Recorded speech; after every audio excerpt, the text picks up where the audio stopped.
Well, hey there. This year, I think we may have gone a little bit overboard on peppers, right? My husband's not gonna agree, but we have so many, spicy peppers and tons and tons and tons of these bell peppers. Now, this is only what I pulled this morning off of 2 of our plants, and I have way more out there. So I wanted to share with you 4 ways that I'm gonna be preserving these bell peppers for use in the future. So first, we're gonna talk about saving the seeds. What you wanna look for, pulling seeds out of a pepper so next year I can start plants and grow more peppers. Not this many. And also I'm gonna talk about dehydrating, freezing, and fermenting peppers. Let's get started. So first, of course, I am going to be cutting up a ton of peppers today. And I wanna be able to save those seeds so that next year I can grow the same plants that were so prolific and they did really well even when it was, not a super warm spring. I also wanna save ones that have very dense flesh fruit. Basically the best ones, I wanna save those genetic traits. So when it comes to saving seeds, most peppers, unlike, a tomato or a cucumber where you really need to let those get super, super ripe, sometimes even past the point where you'd want to eat them, peppers are pretty much going to be, have mature seeds. Now, the best way to ensure that you're getting mature seeds that will germinate and grow is to make sure you look for peppers that have reached maturity. So these are green bell peppers, and some of them you'll notice have started to get some color on them. Here's a better example. This is an Anaheim pepper, of course. This is what it looks like as it's like full maturity. You'll notice too, if you break one of these open, you're getting a lot of pop, a lot of water and moisture content. Whereas this guy, no. They're kind of leathery and a little bit, not as firm, not as full of water, because they've done their job. Now they just need to shed this outer skin so that those seeds can get out. So when you are saving your pepper seeds, you're just going to want to cut into your pepper. I cut the bottom. Whenever I cut bell peppers, I cut them this way. But I'll just cut into the bottom in half and pull the pepper back. So see in here, those are all pepper seeds. And what I like to do is I just put down a paper towel and just scrape those seeds out onto the paper towel. That's it. Let them dry for a couple of days. Let me show you some here that I've done.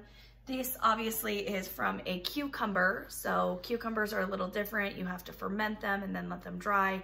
You just want to make sure before you pack any seeds that there's no moisture left in the seeds or around them, because moisture is going to cause them to spoil as they overwinter before you can plant them. So I'll just take paper towels like this, folded, and then I'll write what it is. So with these pepper seeds, they're gonna go on a paper towel. It's gonna say green bell pepper, and then after they're dry, I'll pack them into little paper envelopes that I have.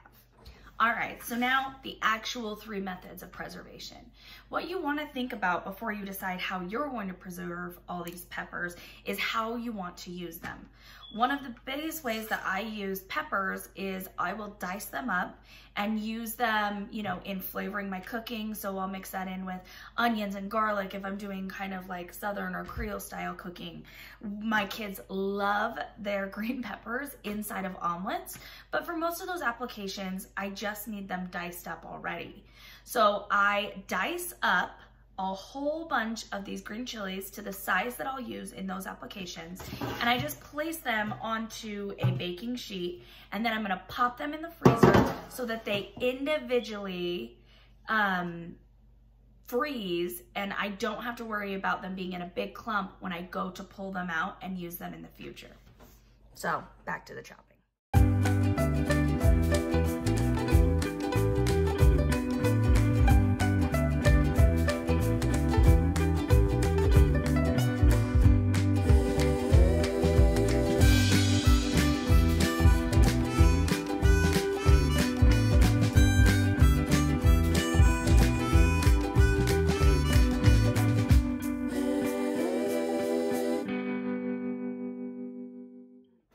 All right, now once you've got those all diced up, you just want to put them on your baking sheet and make sure they are as flat as possible. You don't want them stacked up or a big pile so that they'll freeze individually. You don't need to sit and make sure there's space around every single one. Once they freeze, as long as they're not in a big clump, it's really easy to kind of break them apart. And once they're frozen, I just take a metal spatula, scrape them up, and put them inside a freezer bag. Now, let's say you don't have enough room in your freezer for this tray, or you don't really like them once they thaw. They definitely lose kind of that cell wall and the crunch that they had. Another great way to preserve them is through dehydrating. Let me show you how I do it. Okay, so dehydrating is basically the same. You're either going to slice up your peppers or dice them, depending on how you're going to use that finished product. I have a very simple, I mean, you plug it in and it's on, you unplug it and it's off, dehydrator here. There's just a hot coil that is down here on the bottom. You can stack multiple trays inside this and control kind of the humidity output here. If you are dicing, right, sorry, kind of awkward. When you're dicing up your things, they're going to fit on these little trays and not fall through the cracks, okay? You can see that. But as they dehydrate, they're actually going to shrink in size as they give up that moisture. So if you are going to dehydrate on a dehydrator like this, I definitely recommend getting some of these smaller mesh trays. You don't want something that's solid because then it's not going to be able to get great air circulation. You're not going to be able to have those juices evaporate. But these are just little mesh liners that sit right inside here. They make it much smaller. So once the peppers are dry and shrink, they're not ending up all in the bottom of your dehydrator. If you don't have a dehydrator, don't worry. For a really long time before I got this, I would just put them on a tray like this, or put them on a rack on a sheet pan like this. Pop them into the oven at 200 degrees and let them go until all of that, the moisture inside them evaporates. Now I prop my oven open, so I'll just open the door a little bit and put something in there. Super important that you keep your kids and your pets out while the door's propped open, because they will reach in or they could pull that down on themselves. And, you know, obviously you don't want anybody getting hurt by the oven.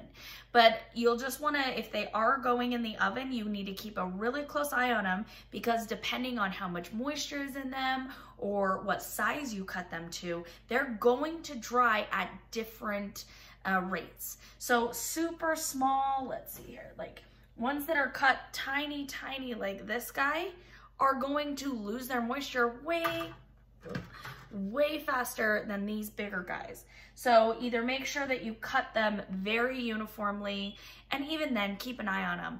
I usually, if I'm doing them in the oven, will stir them a couple of times. On the dehydrator, I make sure that I rotate them. So the tray that's on the bottom will go to the top, and I'll do that because sometimes even in the dehydrator, it can take a couple of days to get them all really, really dehydrated. And I'll look through and pick ones out that are done and leave the larger ones or ones that need a little more time.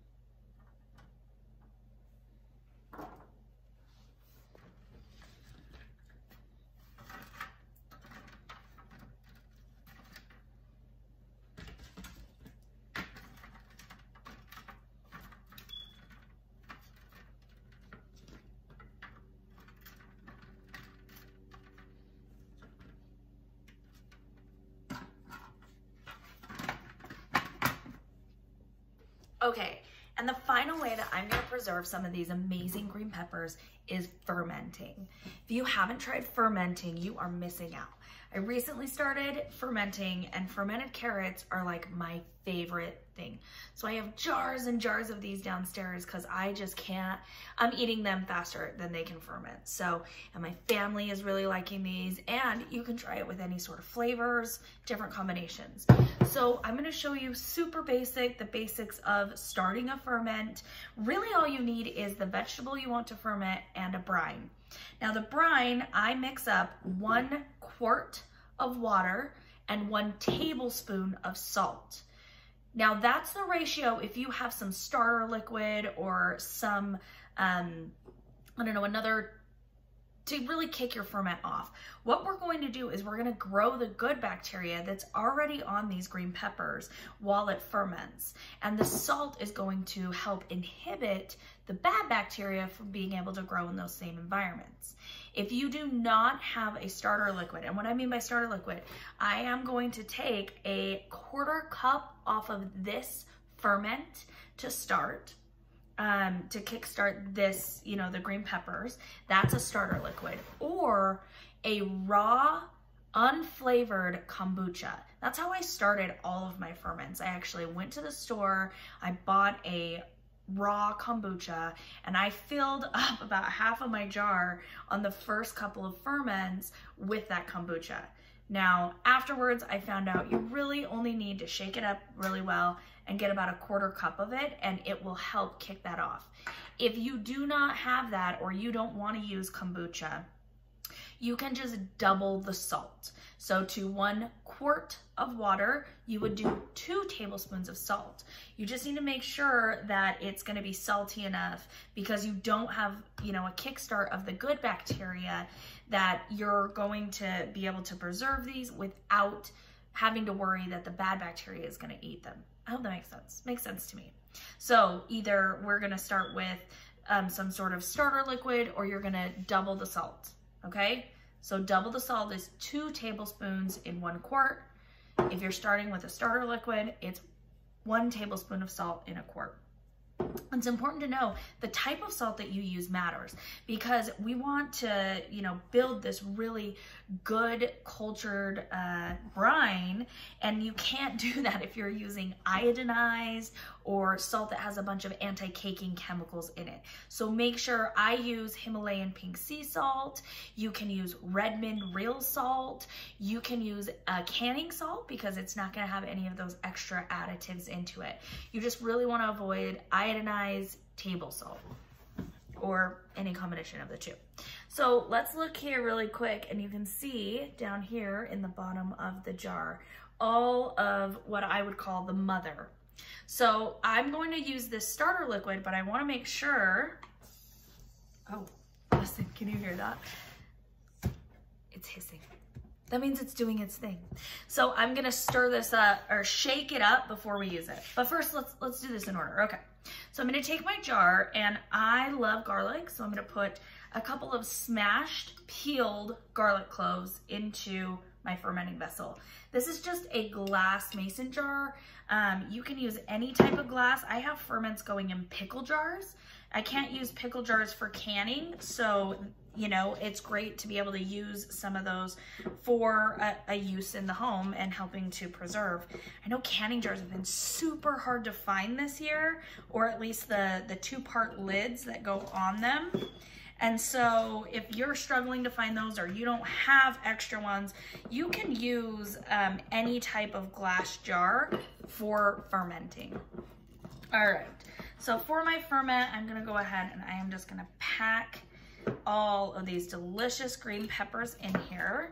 And you wanna make sure to push them down enough that nothing will stick out above the water level.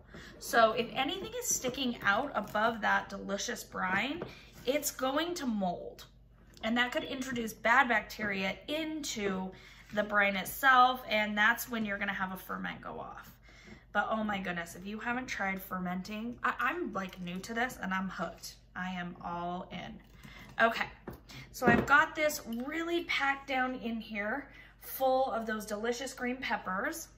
And then, like I said, we are going to use the starter liquid from these carrots. So I'm gonna shake it up.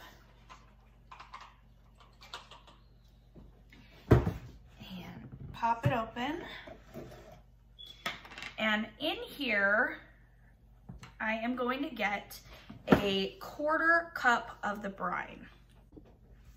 Okay, so you're just gonna take a 1/4 cup of the brine from that starter liquid and just pour it down into this jar. Now, this is the brine that I did a 1/4 of water and 1 tablespoon of salt. And we are just going to pour that over and make sure that it submerges, completely covers all of what's in the jar. Okay, so just make sure that you have enough brine to cover everything.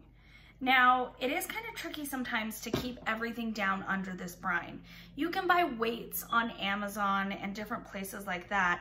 However, I have found these really cool, they are called pickle tops. And they are just a little airlock basically that lets air out but not back in. I've really loved these. They come in regular mouth and wide mouth. So a lot of my ferments have these on them. You can take, you know, a cabbage leaf or some other type of really stiff green, kale, things like that, whatever you have, and just put that down and then press it down with something to make sure that everything stays under the brine. I found that these 4-ounce jars that I use for like diced green chilies, canning jars, the regular mouth 4-ounce jars fit perfectly inside a wide mouth canning jar. So I have lots of these that are down inside the jar of a ferment, and then I just have a regular lid, or you can see these just storage lids on loosely, and that works really effectively. So don't stress, don't buy any extra anything, just give this a try. So here you have, I'm gonna make sure that everything is covered. I'm gonna use my pickle top for fermenting and just screw that on.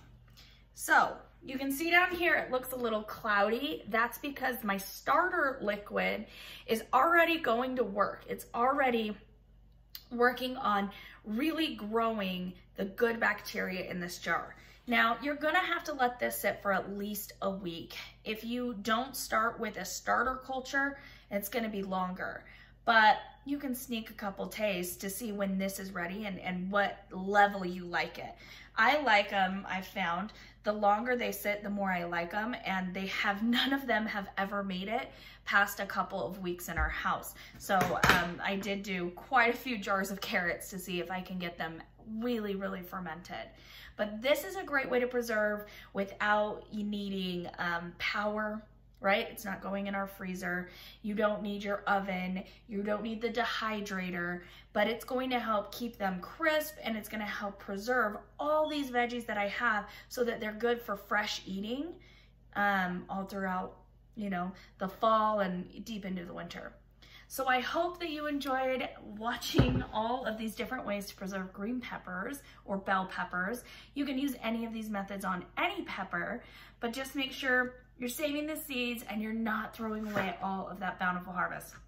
I feel so blessed this year to have such a huge, you know, bounty out of our garden, and coming up with different ways to keep it good and keep feeding my family through the winter has been a lot of fun. So thanks for letting me share it with you. If you like this, check out some of my other videos and don't forget to subscribe. See ya. Oh, these are really good. So good. I bet people can hear me chewing these and eating them. I hope not, but maybe.